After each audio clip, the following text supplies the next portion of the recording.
next month. In the meantime, Congress needs to come up with a budget plan to keep Washington operating past next Friday, 8 days from today.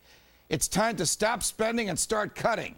My next guests agree with me on that. Congressman Jason Chaffetz of Utah, Senator Jeff Sessions of Alabama. Gentlemen, welcome to the Glenn Beck program. Senator Sessions, to you first. Will you vote against raising the debt ceiling so as to force the president, to force the federal government to live within its means?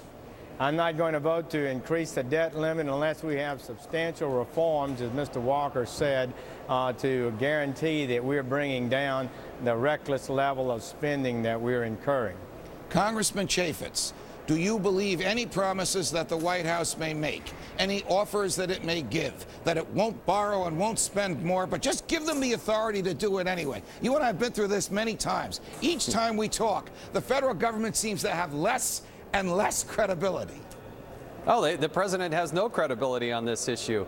We racked up in the last 29 days more than $220 billion in the red. That's how much was added to our national debt. So I cannot vote for a continuing resolution that is going to be cut somewhere between what the Democrats have suggested in the Senate of $4 or $5 billion and $61 billion. That ain't good enough. We got a crisis in this country. We're paying $600 million a day in interest on our debt. We can't live within our means. We got cut.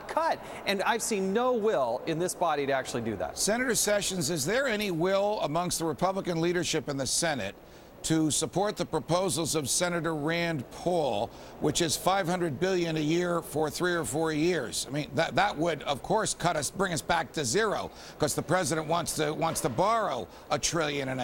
Or is there enough support amongst Republicans and Democrats in the Senate for a balanced budget amendment? Or is this hopeless? Are we on a treadmill which will never stop running? It's not hopeless.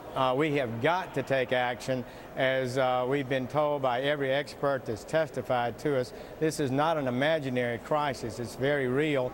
The first thing that's before us now is this continuing resolution to fund the government. The least we should do is what the House proposed, a $61 billion reduction. That'll amount to about $850 over 10 years. But it is not the end. It's just the beginning. And if we don't do that, I think it shows that this Congress is not prepared to do even the most minimal thing necessary to create financial stability. Congressman Chaffetz, is the ball back in the court, so to speak, of the House of Representatives? And if it is, we have 8 days to go before the government can't spend a nickel. Are we just going to get another 2-week extension and another 2-week extension, making the Congress look more and more ridiculous? No business could be managed that way, and no household could be managed that way. And we're talking about the biggest business on the planet, the federal government of the United States. Well, the lack of certainty is part of what's happening to the business economy and why we lack jobs. We need certainty in this country. We don't know what the health care plan is going to look like. In fact, we ought to repeal Obamacare. We don't have to have certainty on taxes. We don't even have certainty on the budget for the next few months. And so if we're going to have some little paltry cut here that is just, well, $4 billion for 2 weeks, we aren't solving the problem. So there is less and less of an appetite here, particularly with the House Republicans, to continue on in this vein. You had the president's point person over in Europe. They don't seem to be focused on this issue. We got some serious and dramatic cutting to do. There is no other choice. Our debt is approaching 100% of our gross domestic product. You can't do that. Senator Sessions, I agree personally with just about everything you and Congressman Chaffetz are saying.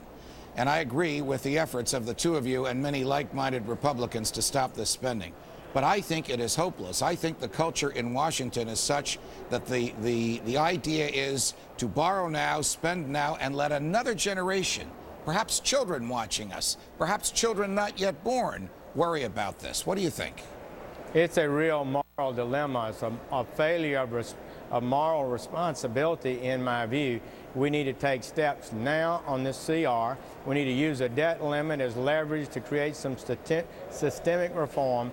But I would say one thing, Judge, don't be too pessimistic, because in the mid-90s, When Newt Gingrich and the Republicans took over the House, people said they couldn't balance the budget, and they did in 4 years. Right. We may not be able to do it now because our situation is even more severe, much more severe than then. But the American people stood up. They had their voices heard through the elected representatives, and we did change.